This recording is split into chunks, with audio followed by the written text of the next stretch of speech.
So, good evening. What a pleasure it is to be here with you. I'd like to speak with you today about unending debates, which is something that I've been thinking about for a number of years, thanks in large part to the encouragement of INET to do so. I'd like to ask you to reflect on whether all disagreements, as you experience them, are resolvable.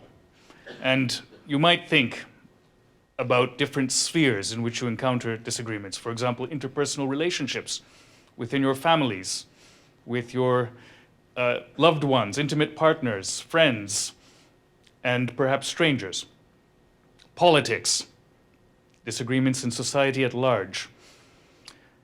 Propositions that arise in the arts and in the humanities, for example, regarding what is beautiful, or indeed science, which we usually reach for when we think about economics. Now, I would put it to you that in the first three realms, at least, we don't expect to put aside our disagreements permanently, to resolve them once and for all. And there are good reasons for that.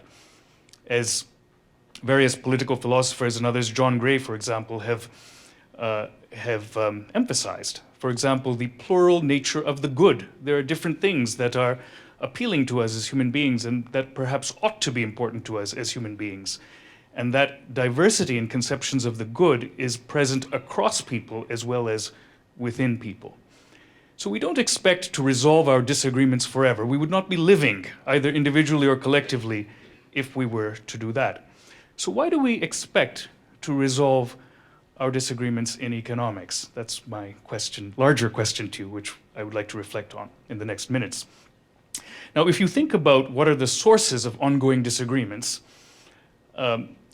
we can, it seems to me, identify at least three. One of them I've already mentioned, values of different kinds, which might reasonably have an appeal for us, perhaps unreasonably too. Ideas.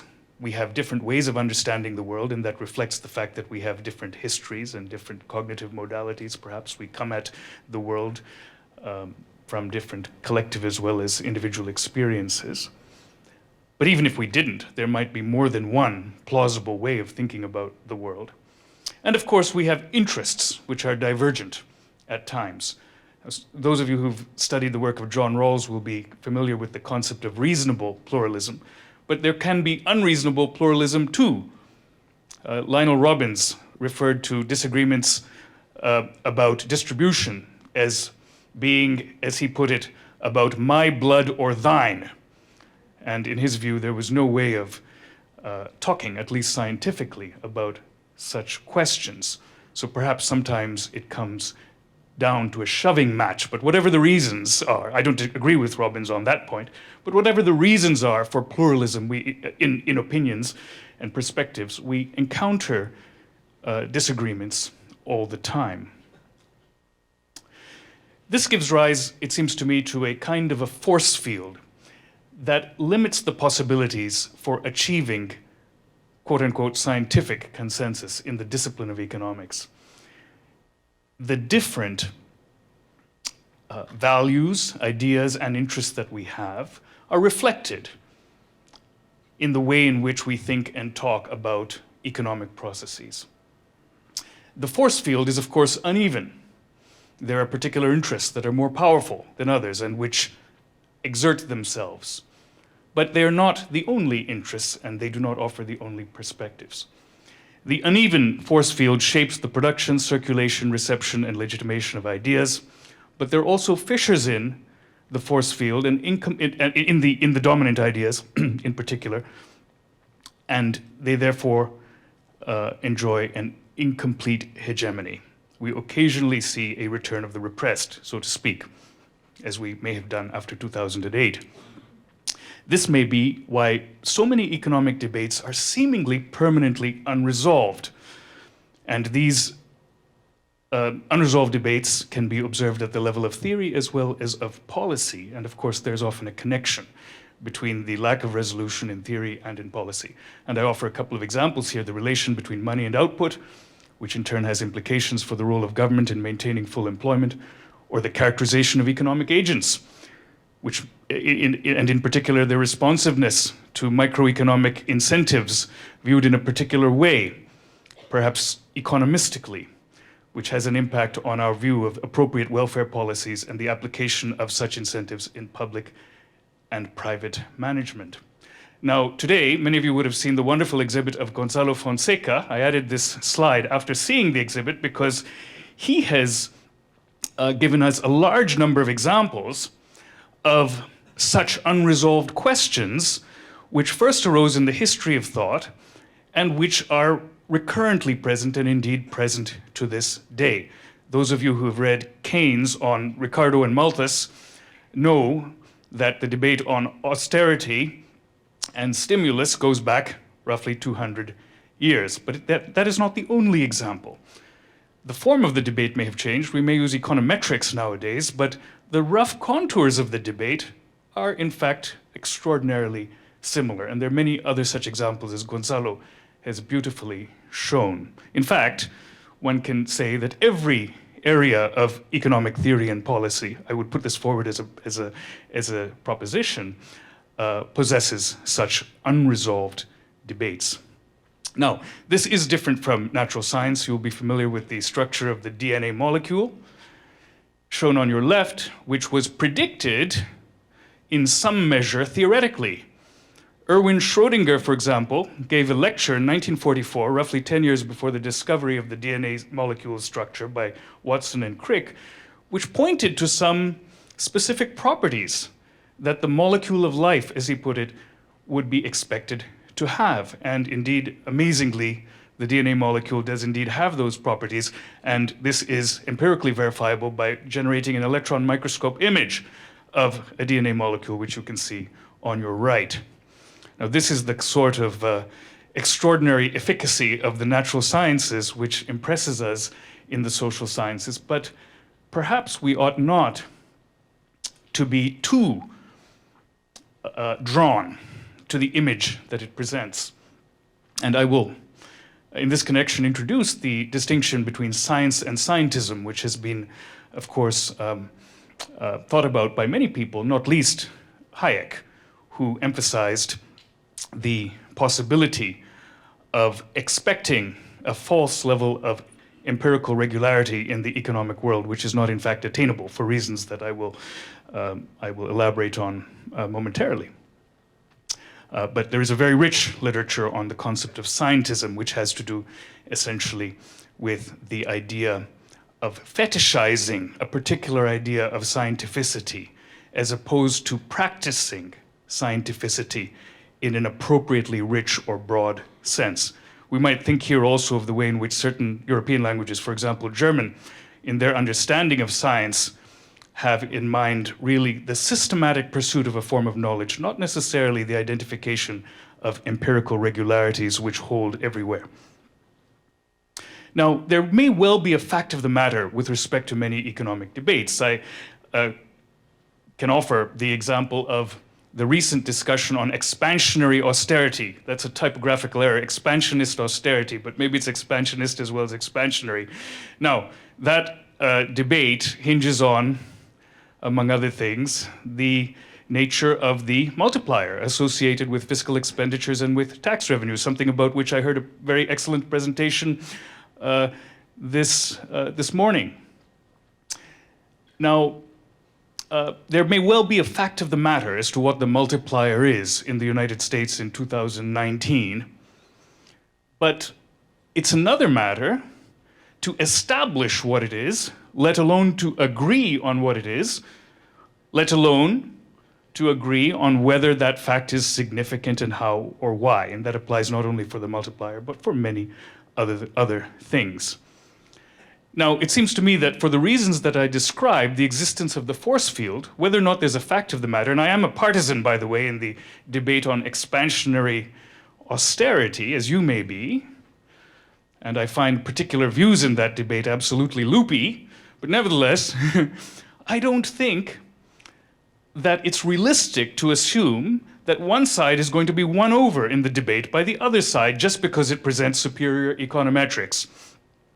I think that we will not be saved from what we might think of as the predicament of the economists, the presence of these enduring debates, which is so asymmetrical from the natural sciences, by more data and more sophisticated mathematics. I'm sure you've all heard, as I've heard innumerable times, the notion that if only we have more data and more sophisticated mathematics, we will get to that end state, that beautiful end state of a true science. And perhaps you've also heard the ancillary proposition that we are on the way there. We've made progress toward that. I don't think that's true. One reason for that was pointed to by Hayek in his work on scientism, and there are other reasons, I think. I won't elaborate on this at great length, but economic concepts apply to a world of human beings, and human agency is more than maximizing preference satisfaction in an algorithmic way. Economic concepts often serve a function only because they possess a meaning to agents. We can think about prices, for example, which have to have a subjective relevance for agents as well as an objective one in the system. The working and outcomes of the system may depend on beliefs, and belief formation is not a straightforwardly algorithmic activity. We can think of George Soros's concept of reflexivity, among others here. Moreover, there's an ever-changing data-generating process because human beings reshape their contexts. As the social theorist Roberto Unger says, change changes. We can think, for example, of the way in which globalization has led to the market escaping its previous container and asserting itself on a different level, which requires that we analyze the workings of the market and the state in a different way. As a result, empirical regularities, even at a very high level of abstraction, can be elusive. We can think here of the role of supply and demand. The economic anthropologists have had an internal debate as to whether supply and demand applies in all societies, wherever they have existed in time and space, or not. But even in market societies, we know that the state plays a very important role. Social norms, civil society play a very important role. And therefore, arriving at general laws which we fearlessly apply to all cases may be something that we ought to take care in doing. Now, all of these difficulties generate the possibility of a Lakatoshian protective belt or paradigm maintenance, seeing what we want to see. So you may see in this particular image something human and personal, or something inhuman and impersonal. Science is a social activity. At times, and certainly in our image of how science ought to function, classically, it leads eventually to consensus. And certainly in physics and in biology, to a considerable extent, there has been such an emergence of consensus, even if old debates are reopened, as we see, for instance, in the recent discussion on epigenetics in biology, or many other examples.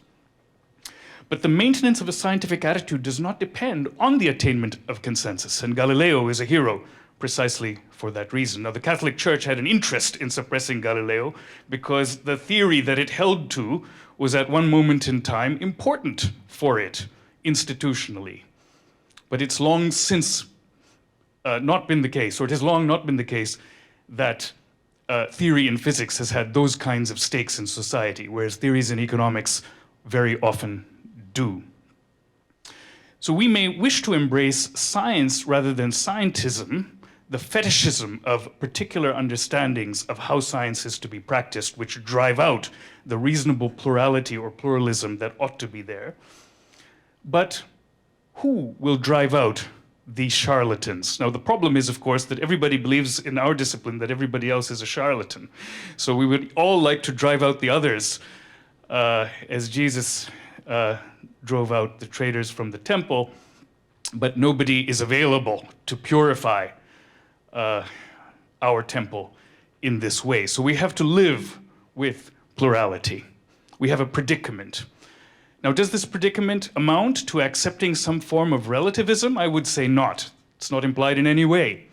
It's simply a condition, a circumstance, which we have to accept as an aspect of the human nature and the human stakes of the discipline of economics, which generates a demand for us to learn how to live with it and in it, to manage that circumstance or that condition. How can we do so? We had a wonderful talk by Julie Nelson on false dichotomies, which ought to be overcome. And I would indeed agree with her very heartily that we ought to overcome such false dichotomies. Embracing or recognizing the reality, whether we like it or not, of this predicament of the economists, this tragic circumstance, means that we have to simultaneously embrace or accept plurality and the pursuit of objectivity. We may each individually have our views as to what that multiplier is and go about trying to determine it. And yet we have to recognize that the debate will continue. Similarly with politics and science. I could also have added here art or craft and science or model building. Values and facts. Modesty, that's meant to be modesty. Modesty and ambition. Let me conclude by referring to the words of that great Californian philosopher Sheryl Sandberg and suggest that what we ought to do, in other words, is to lean in.